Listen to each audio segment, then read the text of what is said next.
Hello everyone, welcome back to my channel Physioverse. This is doctor Shweta and आज का topic start करने से पहले I want to discuss something with you, something very very very much important for अस।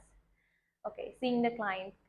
अब client आता है कोई भी कंडीशन को लेके, सो हम उनका हिस्ट्री जो भी है उनको असेस करते हैं, सब लोग देखते तो हैं। फिर उसके बाद what we use to decide, we use to decide their line of treatment.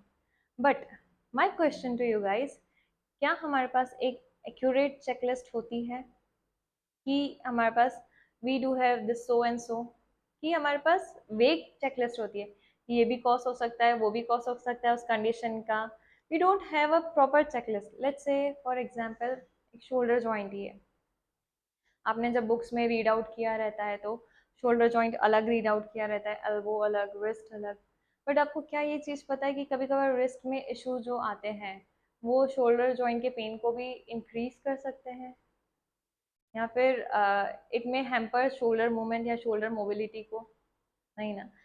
ऐसा क्यों होता है? बिकॉज जब हम पढ़ते हैं उस चीज़ को हमने कंपाइल नहीं किया रहता है, तभी जाके वो सेंटेंस आता है। Sometimes theory is very much different from the practical. No, जो हमें दिया गया है बुक्स में जो चंक्स फॉर्म में, वो हमारी क्लियरिटी के लिए दिया गया है कि we must get the more knowledge. It's now our part कि हमको कैसे उसको कंपाइल करना है। Okay, so regarding this nerve muscle interaction, my today's topic is about this only. तो जब हम nerve muscle interaction पढ़ रहे हैं, it's not only the nerve and muscle which are more focused, it's from the brain. अब brain का क्या role है? जो प्रॉपर टाइमिंग होता है, सीक्वेंस होता है, कैसा आपका मूवमेंट होना चाहिए, whether the movement may be fast, slow, each and every planning is done by the brain. फिर प्लानिंग के बाद उसका एग्जीक्यूशन, उसका करेक्ट सीक्वेंस, करेक्ट टाइमिंग। अब इसमें क्या होता है जब मसल में, अब ब्रेन टू मसल तक आते हैं, मसल में हमें क्या चीज़ देखने को मिलती है? सिर्फ कॉन्ट्रैक्शन नहीं। अगर हमें ब्रेन ये कर रहा है कि you have to flex your hand, तो अगर फ्लेक्शन एक पार्ट में दिखाई दे रहा है तो दूसरे पार्ट में क्या एक्सटेंशन है? नहीं। दूसरे पार्ट क्या हो रहा है? रिलैक्स हो रहा है। तो ये रिलैक्सेशन वाला फिनोमेना भी स्टार्ट होता है ब्रेन से। So this is not the one thing going on in the brain. There are so many things. Okay, so this is communicated via CS tract, corticospinal tract. अब tract यानी क्या? Pathways, जिस पे electrical impulse धीरे धीरे धीरे धीरे धीरे धीरे आता जाता है। ओके, धीरे धीरे यानी इसकी स्पीड बहुत नियर अबाउट 30 मिली सेकेंड्स में, बहुत फास्ट स्पीड रहती है इसकी, इतना धीरे है। ओके, फिर उसके बाद आता है ये कम्युनिकेट करता है हमारा अल्फा मोटर न्यूरॉन पे।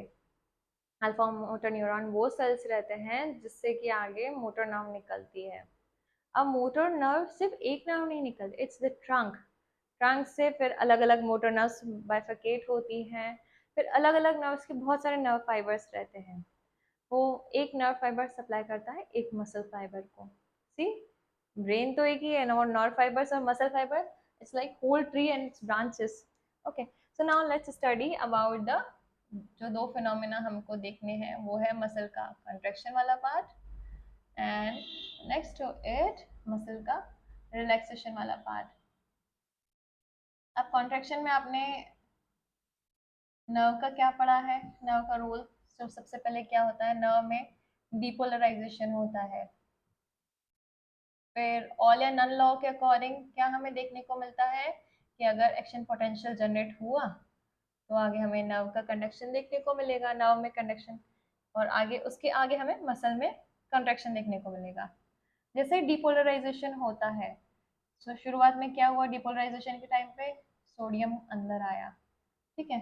अब यहाँ पे आता है हमारा नर्व का एंड प्लेट।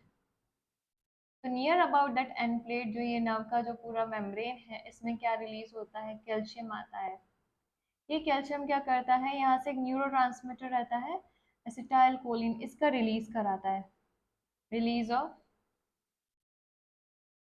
Acetyl choline. और फिर ये जाता है पोस्ट साइनेप्टिक मेम्ब्रेन पे। अभी पोस्ट साइनेप्टिक मेम्ब्रेन किसकी रहती है? नर्व फाइबर की, जो कि रिसीवर रहता है। यहाँ से नर्व फाइबर्स में जो स्ट्रक्चर्स का अरेंजमेंट रहता है ऐसे ट्रांसवर्स फॉर्म में रहता है, और ट्यूबुलर शेप्स रहते हैं, ट्यूब्स के जैसे रहते हैं, और इनके ऊपर रैप्ड अप रहते हैं हमारे सार्कोप्लाज्मिक रेटिकुलम। ये इसलिए इनको टी ट्यूब्यूल्स कहा जाता है। अब ये जो एसिटाइलकोलिन रिलीज हुआ, यहाँ से ये आए भैया, इनको सार्कोप्लाज्मिक रेटिकुलम को स्टिमुलाई दिया। ये सार्कोप्लाज्मिक रेटिकुलम क्या करते हैं, ये करवाते हैं रिलीज ऑफ कैल्शियम आयन, और यही कैल्शियम आयन रिस्पॉन्सिबल होते हैं मसल के कॉन्ट्रैक्शन में। फिर स्टार्ट होती है, यहाँ पे आपको देखने को मिलेगी स्लाइडिंग थ्योरी, जो आपने आपकी फिजियोलॉजी में पढ़ी रहती है। There is release of calcium ion and then it binds to troponin. Okay.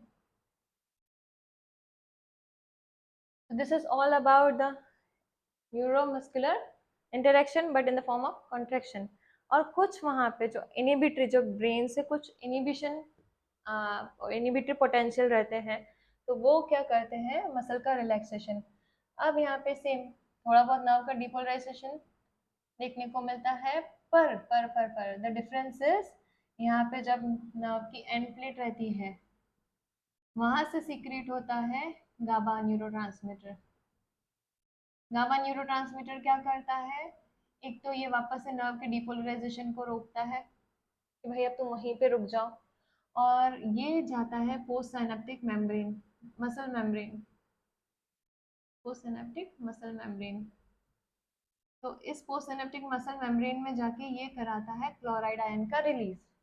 अब क्लोराइड आयन का और मसल फाइबर के रिलैक्सेशन का क्या रोल, तो एक्शन पोटेंशियल तो पूरा ट्रेवल होता है जैसे हमने देखा था, नर्व टू मसल। तो ये जब मसल के मेम्ब्रेन है, मसल की membrane same, outside there are sodium, जब नॉर्मल में थे डिपोलराइजेशन, तो डिपोलराइजेशन में सोडियम अंदर आ रहा था, तो इसका अंदर का रेस्टिंग मेम्ब्रेन पोटेंशियल कितना था, -90 मिलीवोल्ट। तो जैसे पॉजिटिव आयन आता है तो इसका जो रेस्टिंग पोटेंशियल से फिर ये कम हो जाता है जब मसल कॉन्ट्रेक्शन की बात आती है। पर चूंकि यहाँ पे क्या हो रहा है, गाबा के चलते क्लोराइड आयन अंदर आ रहा है, क्लोराइड आयन अंदर आया यानी ये -90 मिलीवोल्ट को क्या करेगा, -100 मिलीवोल्ट या सो ऑन, डिपेंड्स कि आपका क्लोराइड आयन कितना रिलीज हुआ है। अब ये जो -90 से -100 की तरफ गया, तो उसने पोलैरिटी को क्या किया, हाइपर पोलराइज कर दिया, यानी उसकी पोलैरिटी बढ़ गई, कम नहीं हुई। So this is the phenomena going on, hyperpolarisation. इसके चलते मसल क्या रहती है, मसल फाइबर क्या रहता है, मोर इनटू रिलैक्स स्टेट। और फिर ये क्या प्रिवेंट करता है, मसल के डिपोलराइजेशन को भी कैसे, मसल के डिपोलराइजेशन को प्रिवेंट करता है कैसे, क्योंकि पोलैरिटी बढ़ी हुई है तो इसमें सोडियम की क्वांटिटी फिर ज़्यादा लगेगी मसल फाइबर को डिपोलराइज होने में। यस, तो इसीलिए जो उसका डिपोलराइजेशन है उसने उसको भी रोका, उसके साथ साथ मसल का रिलैक्सेशन फेज भी बढ़ा दिया। So this is all about my today's topic. In next topic I'll be dealing with the sensory nerve fibers and the pain pathways जो कि हमने पढ़े हुए रहते हैं. I hope you like my video and understood it very well. Thank you so much.